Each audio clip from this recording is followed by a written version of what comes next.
Pensaban que era solo un granjero sencillo. Cultivaba chiles, alimentaba gallinas y contaba chistes con personas que podrían eliminarte en 5 segundos. Pero el 18 de junio, a las 3:12 de la madrugada, este granjero desapareció junto con $6 millones del cartel. Nadie ha vuelto a ver a Jacob Wells desde entonces. Antes de contarte toda la historia, solo te pido un pequeño favor. Suscríbete al canal, dale like al vídeo y cuéntame en los comentarios desde qué ciudad nos estás viendo. Siempre es increíble ver hasta dónde llega esta comunidad. Ahora volvamos a la historia. Exactamente a las 2:47 de la madrugada de aquella noche húmeda en Texas, Jacob Wells condujo su viejo tractor John Deere directamente hacia una bodega que pertenecía al cartel de drogas más peligroso de Norteamérica. Tenía una copia de la llave y los códigos de todas las cajas fuertes del lugar. Lo que ocurrió después tomó exactamente 11 minutos y lo cambió todo. 6 cajas llenas de dinero fueron cargadas en una camioneta escondida en su granero. Las cajas que quedaron estaban llenas de arena y billetes falsos tan bien hechos que cualquiera que no mirara con atención los creería reales. Jake encendió una fogata con llantas en su patio trasero como distracción, enviando humo negro y espeso al cielo nocturno para desviar la atención de los vecinos. Las cámaras de seguridad habían sido reprogramadas semanas antes por un especialista en informática llamado Cole Martínez, quien pensó que estaba ayudando a Jake a mejorar la seguridad de su granja. Cole no tenía idea de que, en realidad, estaba colaborando en uno de los robos más audaces en la historia de Texas. Pero esta historia realmente comienza 2 años antes, cuando Jake escuchó una conversación que cambiaría su vida para siempre. Estaba arreglando una cerca en la parte trasera de su propiedad cuando oyó voces hablando en español cerca del viejo silo de grano. 2 hombres con trajes costosos discutían sobre mover millones de dólares a través de su terreno, utilizando los edificios abandonados como almacén temporal. Fue en ese momento cuando Jake se dio cuenta de que su decadente granja de chiles estaba asentada sobre una mina de oro. Lo que esos miembros del cartel no sabían era que Jacob Wells no era realmente un simple granjero. Había sido un agente de inteligencia de la CIA, despedido en 2015 bajo circunstancias que aún siguen clasificadas. Algo había salido mal durante una operación en Moscú, pero los detalles estaban enterrados tan profundamente que ni siquiera Jake tenía claro qué había ocurrido en realidad. Su autorización de seguridad fue revocada, su carrera destruida, y solo le quedó una pequeña herencia y una granja en ruinas en el campo texano. Esa expulsión le había costado todo, incluso la relación con su hijo Justin, que vivía en Colorado y no le hablaba desde hacía 6 años. La gente decía que, tras perder su trabajo, Jake se obsesionó con las teorías de conspiración y el trabajo de inteligencia, incapaz de aceptar que su carrera había terminado. Las peleas entre padre e hijo fueron brutales, y Justin terminó cortando todo contacto, negándose a responder llamadas. Pero el entrenamiento de Jake nunca lo abandonó. Pasó meses vigilando la operación del cartel, aprendiendo sus horarios, estudiando sus protocolos de seguridad y mapeando cada detalle del sistema de almacenamiento de dinero. Descubrió que la bodega se usaba 2 veces al mes para guardar envíos de efectivo antes de moverlos a México. Las cantidades variaban, pero Jake calculó que cada envío promedio oscilaba entre 4 y 8 millones de dólares. Durante esa vigilancia, Jake hizo un descubrimiento inquietante que cambiaría todo su plan. No era la primera persona en notar la operación del cartel. Escondido entre la hierba alta, cerca del almacén, encontró restos de equipos de vigilancia anteriores, cámaras rotas, grabadoras oxidadas, y lo más escalofriante, un cuaderno con observaciones detalladas sobre las actividades del cartel, escrito con una letra que no era la suya. El cuaderno pertenecía a alguien que había estado vigilando el almacén durante meses, documentando la rotación de guardias, los horarios de los envíos y las vulnerabilidades en la seguridad. La última entrada estaba fechada 6 meses atrás y decía simplemente, «Saben que estoy aquí». Jake comprendió que estaba siguiendo los pasos de alguien que había intentado robarle al cartel, y había fracasado. La pregunta era si esa persona logró escapar o terminó enterrada en el desierto texano. La investigación de Jake sobre ese cuaderno lo llevó a un descubrimiento impactante. La letra pertenecía a María Santos, una exagente de la DEA que había desaparecido 8 meses antes. María estaba investigando operaciones de lavado de dinero del cartel cuando, de repente, se esfumó sin dejar rastro. Sus colegas pensaron que había sido descubierta y eliminada, pero Jake intuyó que tal vez intentó robar dinero del cartel, o bien logró huir, o fue atrapada en el intento. Esa revelación hizo que Jake reconsiderara todo su plan. Si una agente de la DEA entrenada, con respaldo federal, había fallado, ¿qué posibilidades tenía él, un exespía caído en desgracia? Pero también se dio cuenta de que tal vez María falló por intentar actuar dentro del sistema, en lugar de operar completamente al margen. Jake pasó semanas estudiando las notas de María y comparándolas con sus propias observaciones. Descubrió que ella se había centrado en los envíos de dinero, pero había pasado por alto algo crucial. El cartel no solo almacenaba efectivo en ese lugar, también guardaba algo mucho más valioso. Entre los registros financieros había listas de funcionarios corruptos, informantes y agentes encubiertos trabajando dentro de agencias de seguridad. Esa información valía mucho más que cualquier cantidad de dinero, porque podía destruir toda la red del cartel si caía en las manos equivocadas. Jake comprendió que robar esa información de inteligencia era incluso más importante que llevarse el dinero. El cartel pagaría cualquier precio por recuperarla, ya que podía exponer sus fuentes y comprometer operaciones en curso. Pero ese hallazgo también reveló una verdad aterradora. El cartel tenía infiltrados dentro de agencias federales, incluyendo al FBI. Jake encontró evidencia de que alguien estaba filtrando información a los líderes del cartel sobre investigaciones en curso, redadas y operaciones de vigilancia. Eso significaba que cualquier contacto con las autoridades federales pondría su vida en peligro inmediato. Los archivos de inteligencia revelaban la identidad del agente corrupto del FBI, el agente especial Robert Chen, quien llevaba más de 2 años pasando información a los líderes del cartel, a cambio de pagos que superaban los $500,000. Chen tenía acceso a información sensible sobre operaciones encubiertas y la identidad de agentes infiltrados. Ese descubrimiento explicaba cómo el cartel siempre lograba adelantarse a los operativos, eliminando amenazas antes de que se convirtieran en problemas reales. También significaba que Jake no podía confiar en nadie del FBI ni de las agencias locales. Cualquier intento de denunciar el robo o pedir protección sería inmediatamente comunicado al cartel. Y aquí es donde el plan de Jake se volvió realmente peligroso. Comprendió que no solo estaba enfrentándose al cartel, sino también a funcionarios corruptos dentro del gobierno, dispuestos a proteger a sus aliados criminales a toda costa. Esta conspiración hacía que su situación fuera exponencialmente más arriesgada, pero también le ofrecía una oportunidad. Si lograba exponer la corrupción, podría destruir al cartel y a sus protectores gubernamentales al mismo tiempo. La noche del 18 de junio, Jake ejecutó su plan ampliado. Había estado observando la bodega durante semanas y sabía que el siguiente envío incluiría tanto dinero como una nueva remesa de archivos de inteligencia. El cartel almacenaba esa información en discos duros cifrados que se guardaban en la misma bóveda que el efectivo. Jake ingresó al almacén con una llave que había copiado meses antes, cuando se ofreció como voluntario para ayudar con unos trabajos eléctricos. El sistema de seguridad había sido desactivado por Cole, quien creía que estaba probando un nuevo software de cámaras. Jake se movió con rapidez y precisión, cargando 6 cajas metálicas con dinero y 3 discos duros cifrados en una camioneta modificada que había estado escondida en su granero por más de un mes. Cada caja de dinero contenía fajos de billetes de $100 envueltos en plástico y marcados con símbolos que indicaban su destino. Pero al examinar el dinero más de cerca, Jake hizo un descubrimiento impactante. Casi la mitad de los billetes eran falsificaciones sofisticadas, lo suficientemente buenas para pasar una inspección superficial, pero sin ningún valor real. El cartel usaba ese dinero falso para probar rutas de lavado y detectar posibles filtraciones de seguridad. Eso significaba que Jake había robado menos dinero del que creía, pero los archivos de inteligencia podían valer mucho más que cualquier cantidad en efectivo. Los discos cifrados no solo contenían listas de funcionarios corruptos, sino también información detallada sobre las operaciones del cartel en varios países. Esos datos podrían ser utilizados para destruir por completo a toda la organización, si Jake lograba encontrar una forma segura de hacerlos públicos. Jake reemplazó los objetos robados con contenedores idénticos llenos de arena, recortes de periódico y discos duros falsos, lo suficientemente convincentes como para pasar una inspección rápida. Las cajas señuelo incluso tenían el peso y las marcas correctas para engañar a cualquiera que no las examinara con detenimiento. También dejó una pequeña sorpresa para quien abriera la bóveda real, una nota que decía deberían haber tenido más cuidado al contratar personal. Toda la operación tomó exactamente 11 minutos, de principio a fin.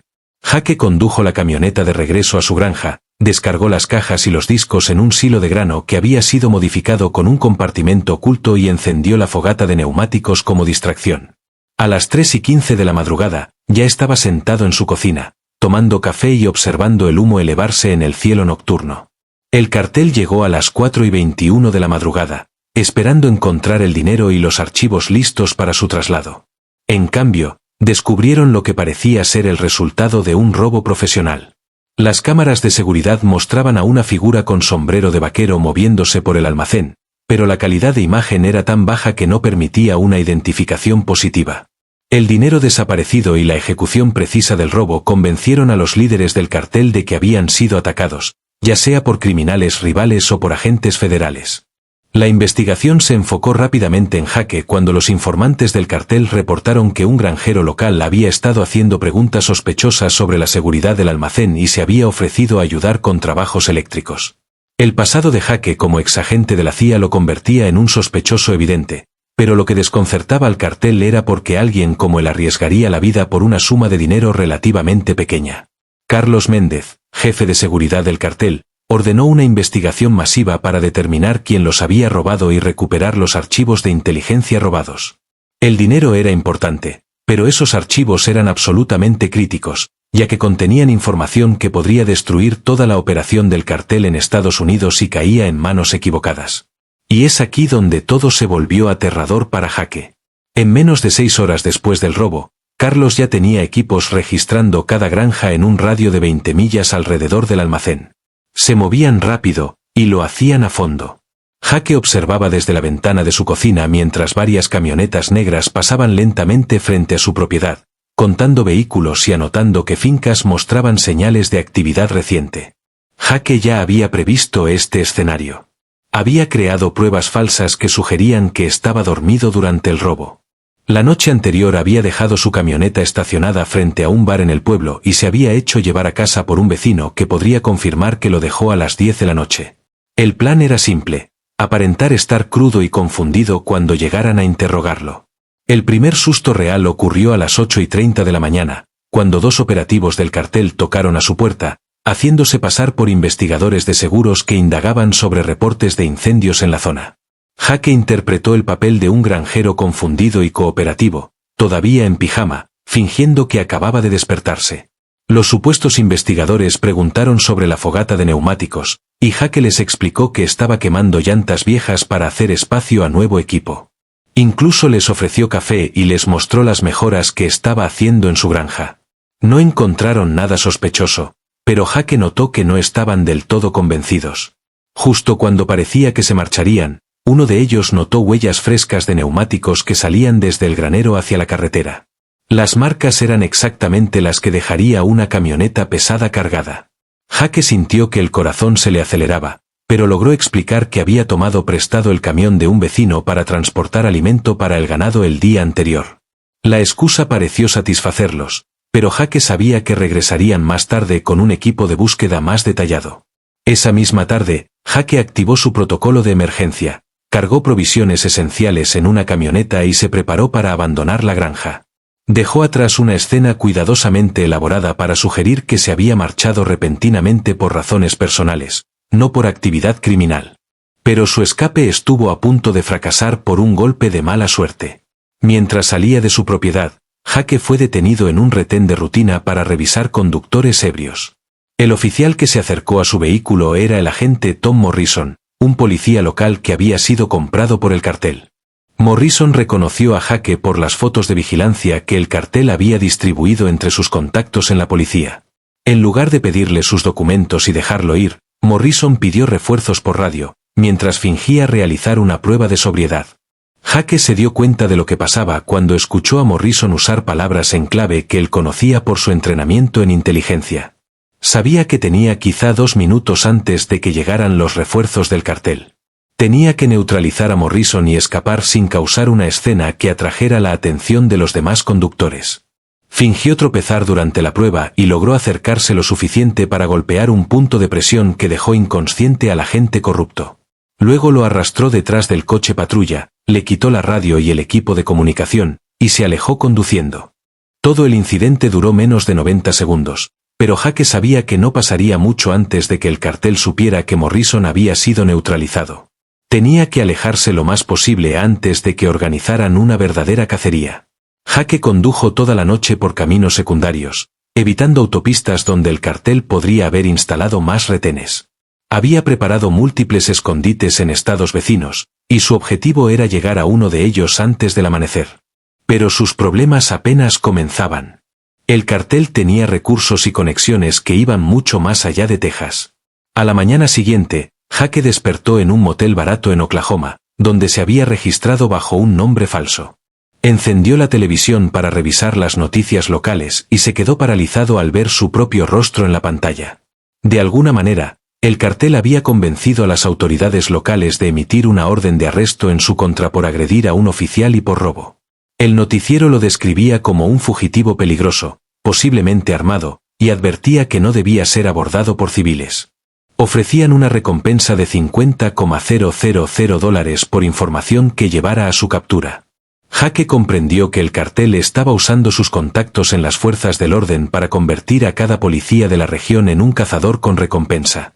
Empacó sus cosas rápidamente y se preparó para abandonar el motel. Pero justo al abrir la puerta, vio llegar 2 patrullas al estacionamiento. Los agentes no venían por él, pero Jake no podía correr riesgos. Se deslizó por la ventana trasera de su habitación y llegó a su camioneta mientras los oficiales atendían a otro huésped. Jake logró escapar del estacionamiento sin ser visto, pero sabía que su situación era cada vez más desesperada. Todos los policías de la región lo estaban buscando, y el cartel tenía recursos ilimitados para financiar la persecución. Tenía que encontrar una forma de desaparecer por completo antes de que lo acorralaran. Y entonces ocurrió el momento en que todo estuvo a punto de desmoronarse. Jake conducía por un pequeño pueblo de Arkansas cuando se detuvo en una gasolinera para cargar combustible. Mientras llenaba el tanque, notó a un hombre con un traje caro observándolo desde el otro lado de la calle.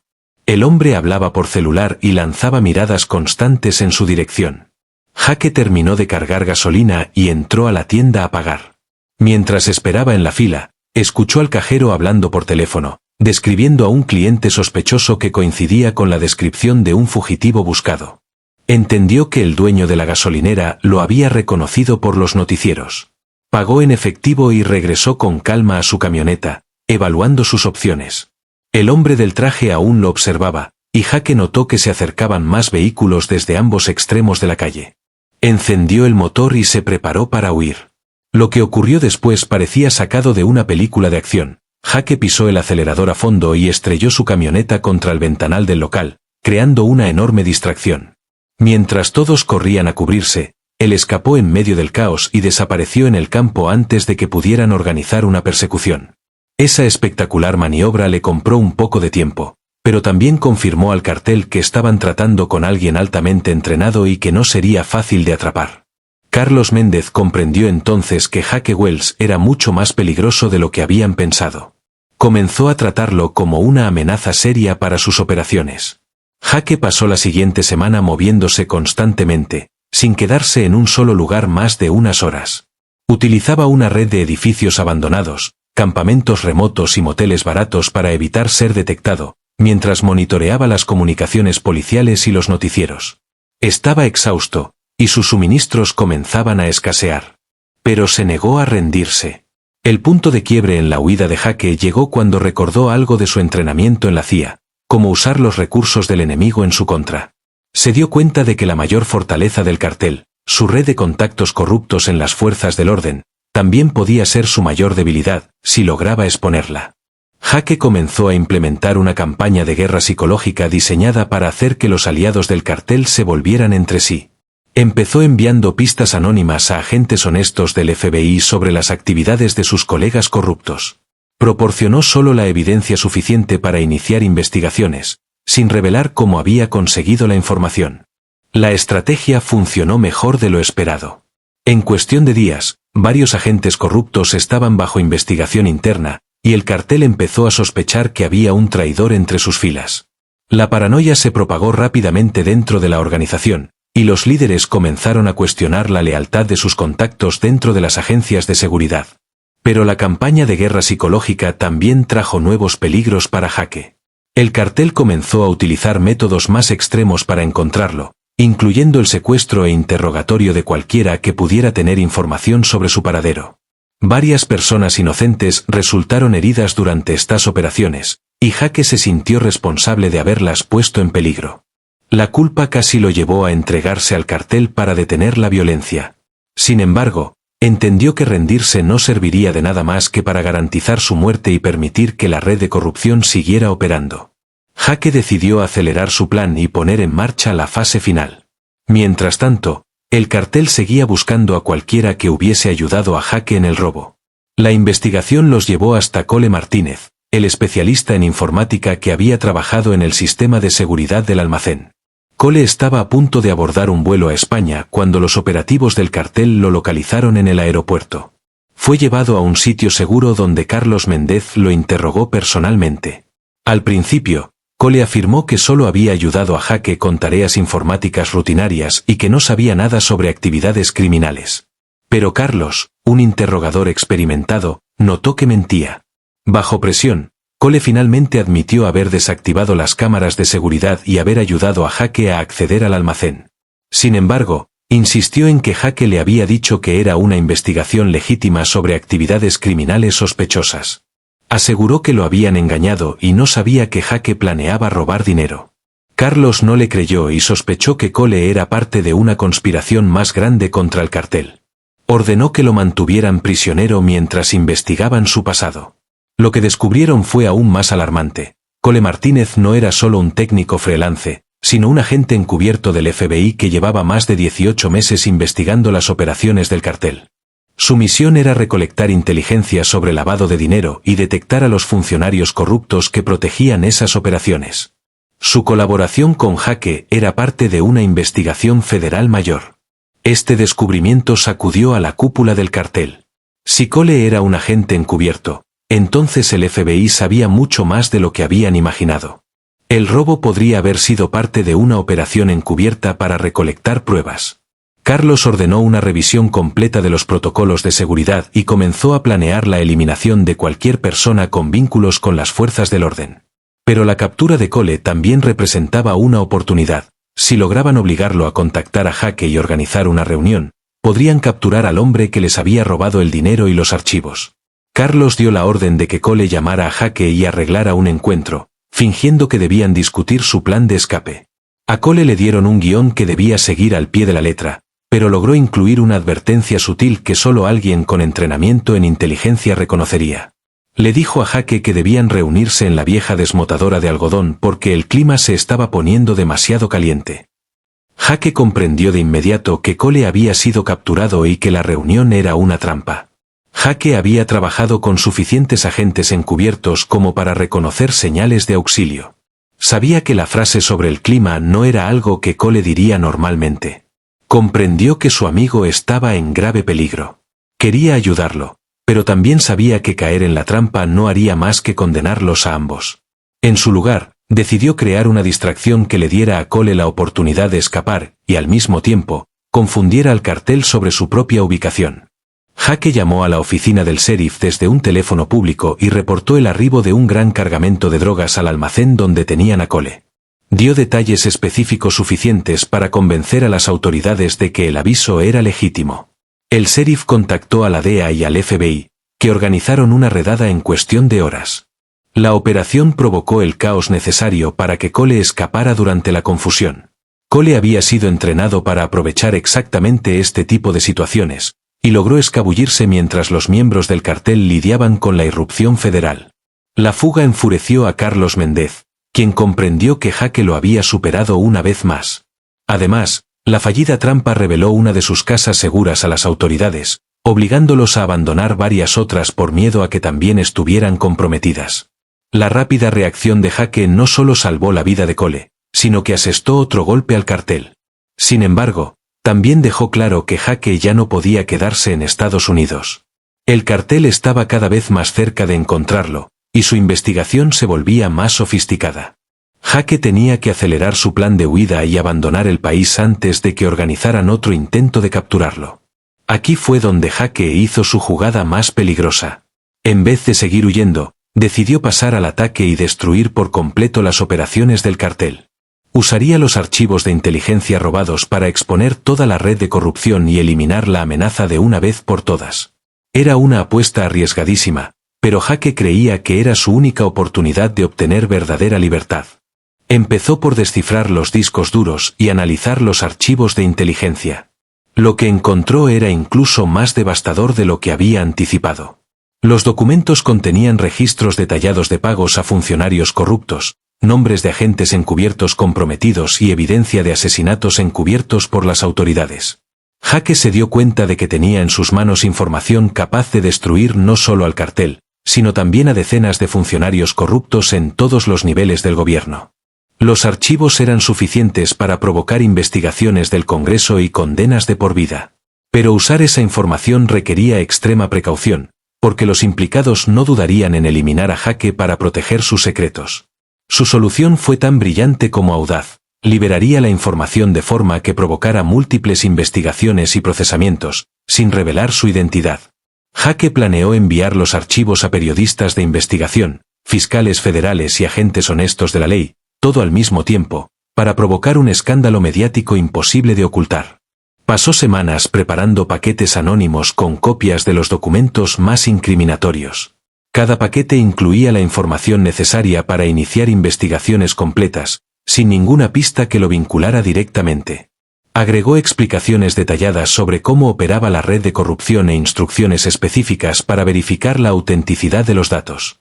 Los envíos se realizaron desde distintas ubicaciones, con remitentes falsos y métodos de correo imposibles de rastrear, todos aprendidos en su tiempo en la CIA.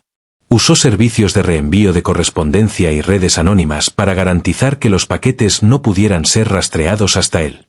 En cuestión de días, su estrategia empezó a dar resultados. Las noticias comenzaron a reportar escándalos masivos, pero se negó a rendirse. El punto de quiebre en la fuga de Hake llegó cuando recordó algo de su entrenamiento en la CIA: usar los recursos del enemigo en su contra.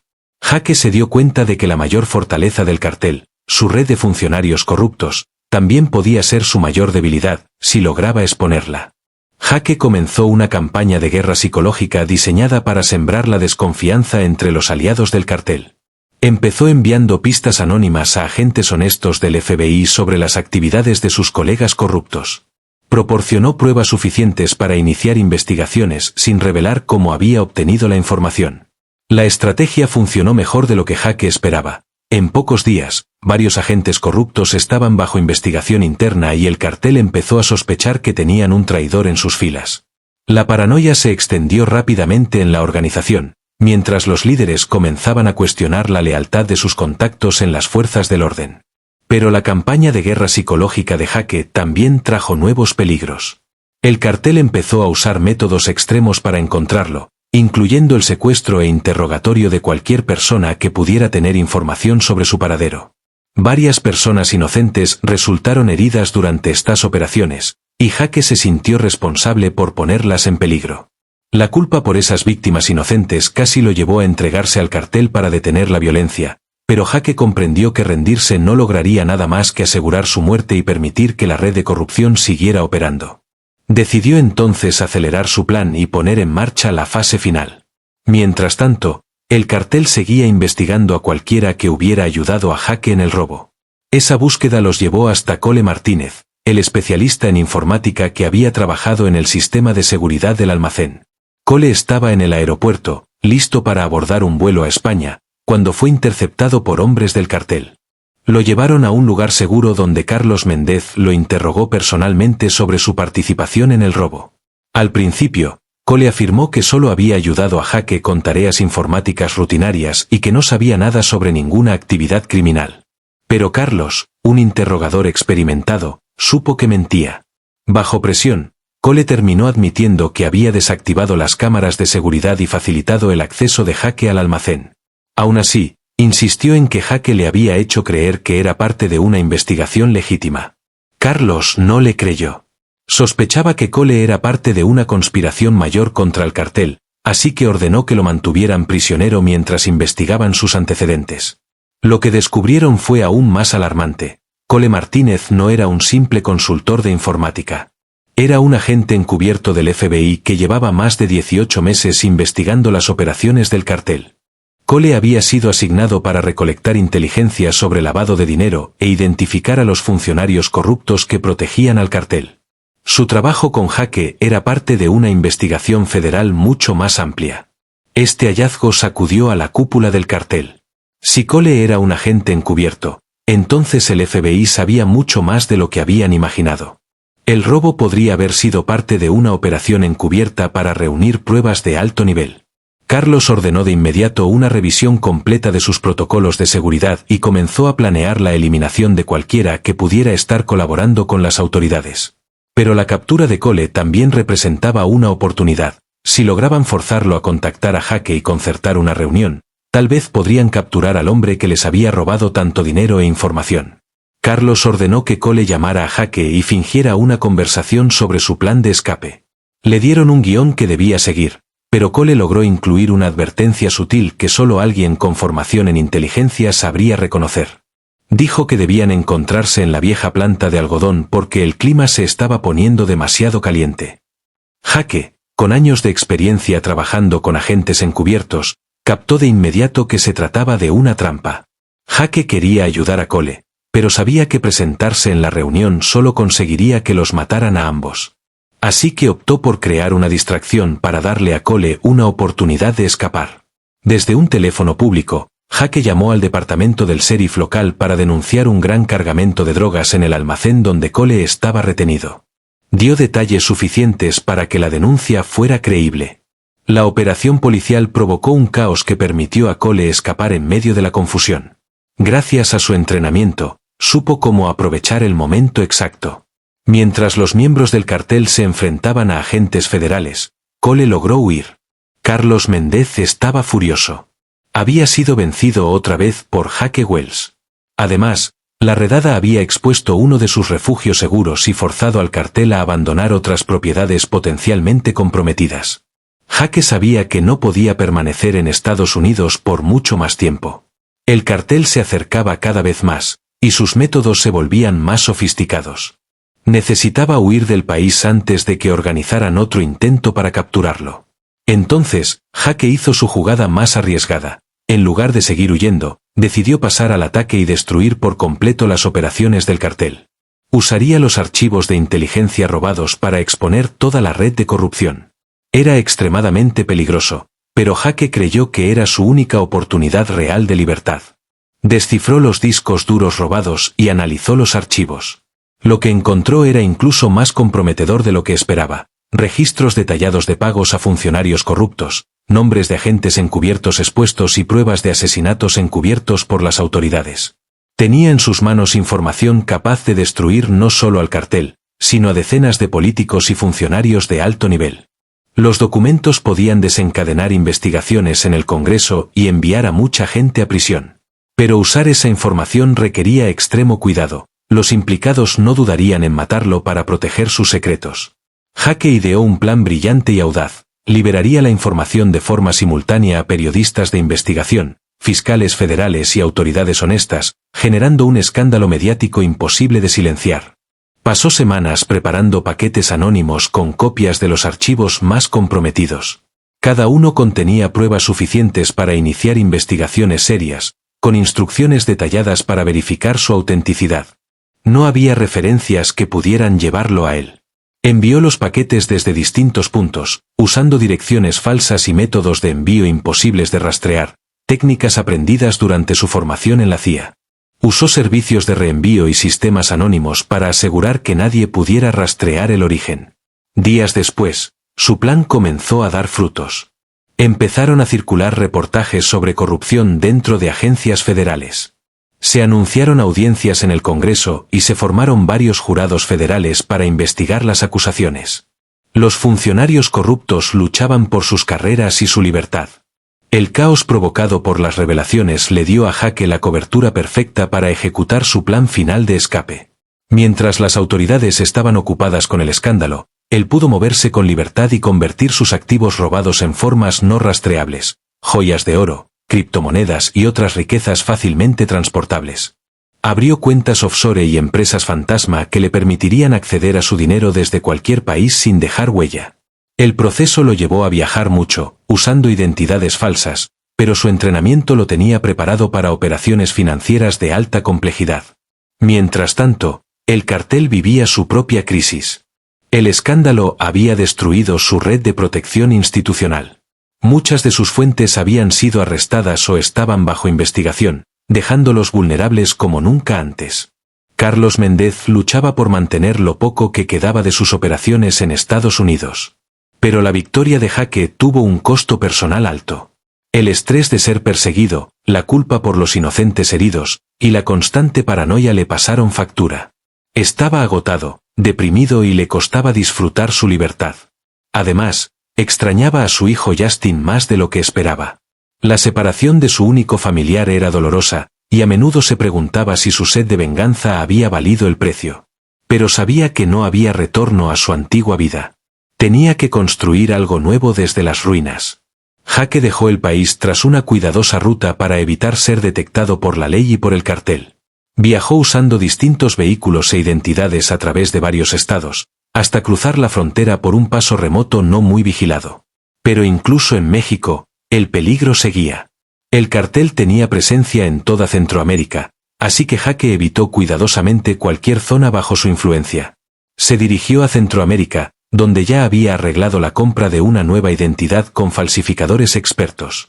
El proceso tardó semanas y costó cerca de $100,000, pero finalmente emergió con una identidad completamente nueva y documentación impecable. Se estableció en una pequeña comunidad costera donde se hizo pasar por un empresario retirado. Compró una casa modesta y llevó un estilo de vida sencillo, diseñado para no llamar la atención. El cartel nunca dejó de buscarlo, pero sus esfuerzos se vieron obstaculizados por las investigaciones federales activadas por los archivos robados. Sus redes en E.U. se habían derrumbado, y debían enfocarse en proteger lo que aún les quedaba, en lugar de perseguir un solo robo. Jaque seguía las noticias desde su nuevo hogar, satisfecho de ver que su golpe había logrado mucho más de lo que imaginó. La red de corrupción que protegía al cartel estaba siendo desmantelada, y muchos criminales y funcionarios estaban enfrentando la justicia. Su mayor satisfacción fue saber que Cole Martínez había sobrevivido a su captura y seguía colaborando con las autoridades para destruir al cartel. Jaque había arriesgado su vida para salvarlo, y la apuesta había rendido frutos inesperados. 6 meses después, Jaque recibió un mensaje encriptado a través de un canal de comunicación reservado para profesionales de inteligencia. El mensaje era breve: gracias por el rescate. Los archivos están destruyéndolos. Jaque supo de inmediato que era de Cole. No respondió, sabiendo que cualquier comunicación podía poner en riesgo a ambos, pero guardó el mensaje como recordatorio de que, a veces, hacer lo correcto implica asumir riesgos enormes, y que incluso los antiguos enemigos pueden volverse aliados contra la corrupción. Un año después del robo, Jaque vivía en paz en su paraíso costero. Decidió entonces enviar un último mensaje a su hijo Justin. Había averiguado que trabajaba como programador en Denver y parecía haber construido una vida exitosa. Escribió un correo cuidadosamente redactado, con una foto suya en una playa tropical sosteniendo un chile rojo, símbolo de su pasado compartido en la granja. El mensaje decía: no olvides la granja. Sabes cuáles plantas son las honestas. Estoy bien, de verdad. Y tú sabes dónde encontrarme. Solo no le digas a nadie.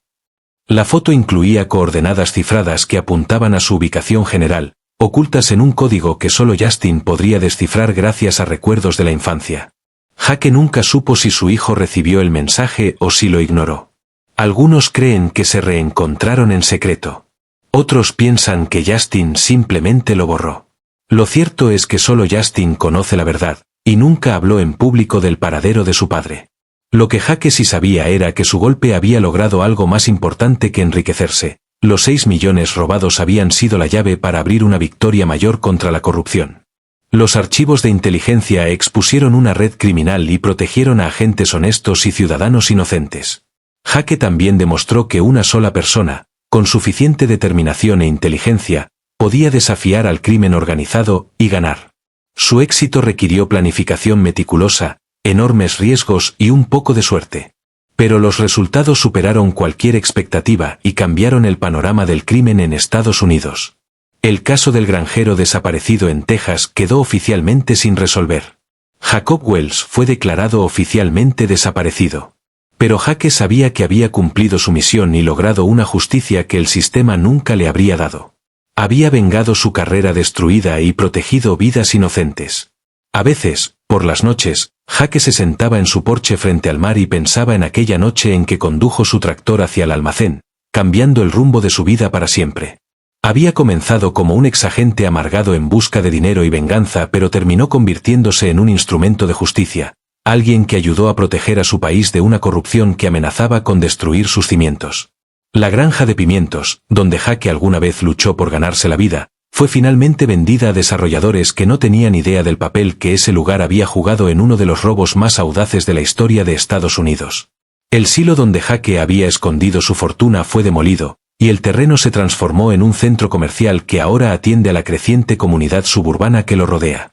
Sin embargo, el legado del robo de Jake perdura en los agentes honestos de la ley, que ahora pueden hacer su trabajo sin temor a ser traicionados, y en las comunidades que hoy son más seguras gracias a la remoción de funcionarios corruptos de sus cargos. Jake demostró que, a veces, romper la ley es la única forma de restaurar la justicia y proteger a los inocentes de la violencia criminal y la corrupción. Si esta historia te gustó, no olvides darle like al vídeo, suscribirte al canal y activar las notificaciones para que no te pierdas lo que viene.